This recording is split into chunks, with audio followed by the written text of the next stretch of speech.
Hey guys, welcome back to math class. Well, sort of.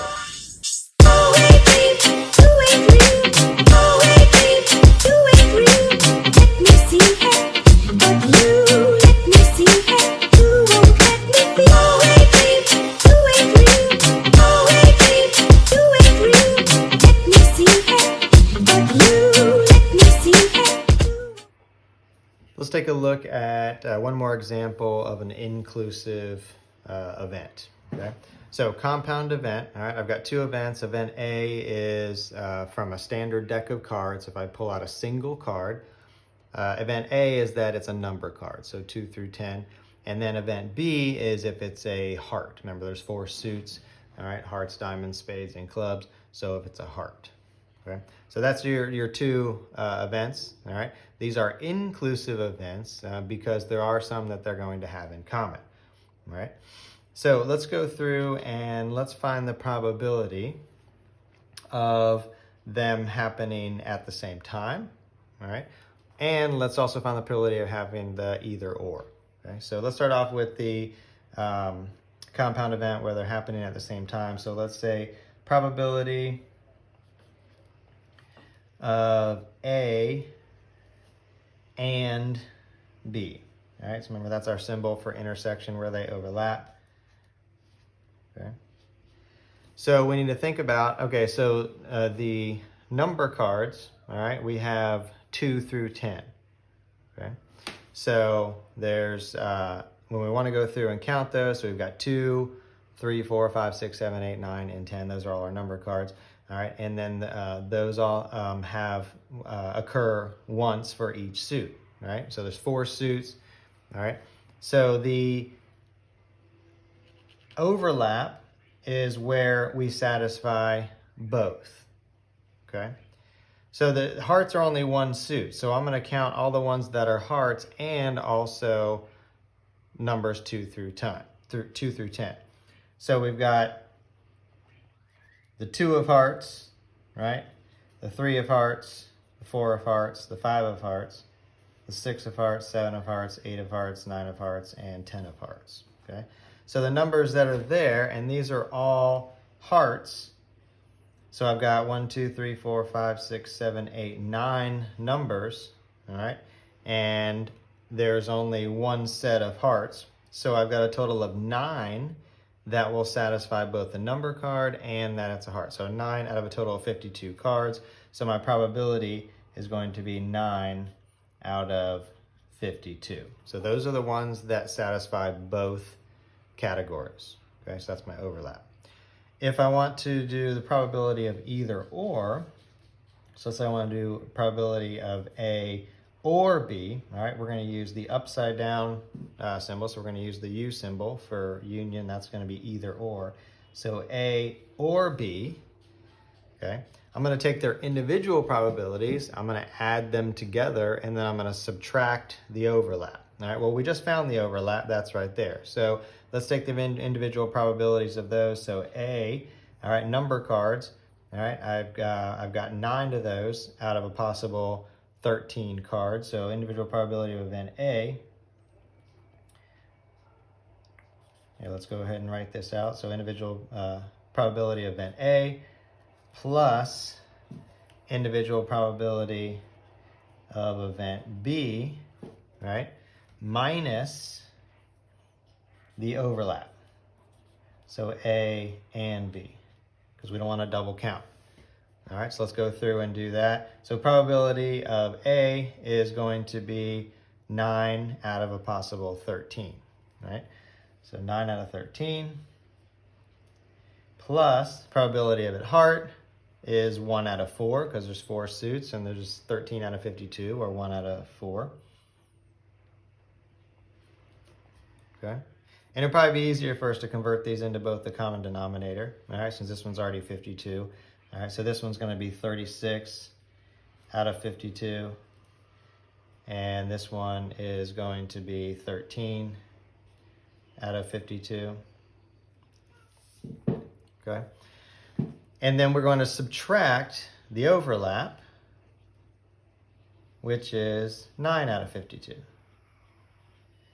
And that will give us our probability of our compound event of either it being a number card or a heart. Okay, so individual probabilities, subtract the overlap. All right, so 36 plus 13 minus 9. All right, so 13 minus 9 is going to be 4, so we're going to add 4 to that. So we're going to end up with 40 out of 52. All right, we can divide both those by 4. All right, and so it becomes 10 out of 13. Okay, if we simply just added those together, all right, then that's going to, again, it's going to be double counting, so that's why we're subtracting out where they overlap so we don't double count those. Okay, so our final answer for probability of either A or B would be 10 out of 13. So lastly, I want to take a look at an example to where that we are going to set up a Venn diagram representing two inclusive events, all right, meaning that there's going to be overlap. And we're going to use that to solve a missing piece of the puzzle and then figure out probability of a compound event. All right, so let's take a little example. Say we're going to go into a nail salon, right? There's two things that you can do when you go into this nail salon. You can get a manicure or you can get a pedicure. So we'll call manicure event A and we'll call pedicure event B. All right, so let's say that in a single day, all right, we've got a total of 100 customers. Okay, so 100 customers come into this salon in a day. All right, and we find out that 70 end up getting a manicure while they're in there. Okay, and the salon owner says that 30 end up getting both a manicure and a pedicure. Okay, so we want to know how many only got a pedicure while they were in there. All right, so we want to find out how many only got a pedicure or in there, not a manicure. Okay, so let's set up a Venn diagram. We can kind of lay it out there. So we've got two events. All right, we've got event A is a manicure, and we've got event B is the pedicure. All right. Now, we know, first thing you want to do when we're setting up a Venn diagram is you want to kind of work from the inside out. So first focus on the overlap and then fill in the blanks moving outward. So it tells us right off the bat what the overlap is. It says there's 30 people that got both. So 30 of these 100 customers fall in both categories. So I want to put them in the middle here, both in the red and the blue circle at the same time. All right, that's your overlap, okay? It says 70 of them only got a manicure. Or I'm sorry, 70 of them got a manicure, all right? Now this includes the 30 that also got a pedicure. So I've already got 30 people inside the blue circle. There can only be 70 total inside the blue circle that received a manicure that day, all right? 30 of them are already accounted for, so I don't want to double count them. So out of those total 70, I have another 40 out here that only got a manicure, all right? Because remember, there can only be 70 inside the blue circle that got the manicure, all right? So now I want to figure out, well, how many only got a pedicure? Well, this right here accounts for 70 total, okay? 40 only got a manicure, all right? Another 30 got a manicure and a pedicure. So I need to figure out how many are left out of that total 100. So that means that there's 30 customers that only got a pedicure, okay? So all these numbers have to add up to the total, which is 100, to make sure that we're not double counting, okay? So 40 only got a manicure. Of 30 of those got both a manicure and a pedicure, and 30 got just the pedicure, all right? So we take the overlap, all right, and then we subtract that from the total of the manicure. That's how we got the 40. So I've got a total of 70 that got the manicure.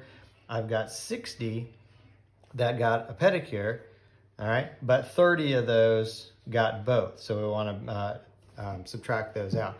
So if I said what was the probability of them getting either a manicure or a pedicure, all right?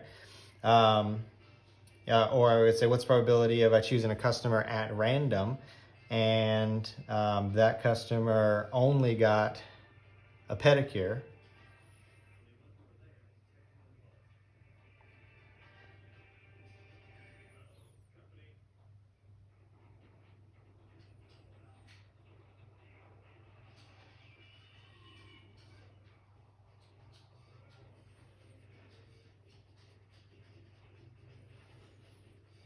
So if I put this into, say, an equation form, all right, I've got 70 that got a manicure,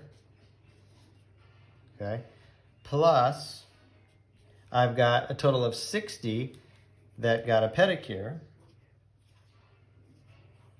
right? 30 only got a pedicure, the other 30 got both, all right? And then I want to subtract out the overlap, which got both done, so minus 30, and that should equal our total, which is 100, right? So 70 plus 60 minus 30, that should equal 100. If it's more than your total, then more than likely you're double counting some of the possible outcomes. Okay, so the Venn diagram, setting that out, helps you kind of visualize where the overlap is and then what's left on either side. And again, those three numbers that are in there, all right, those should all add up to the total every time.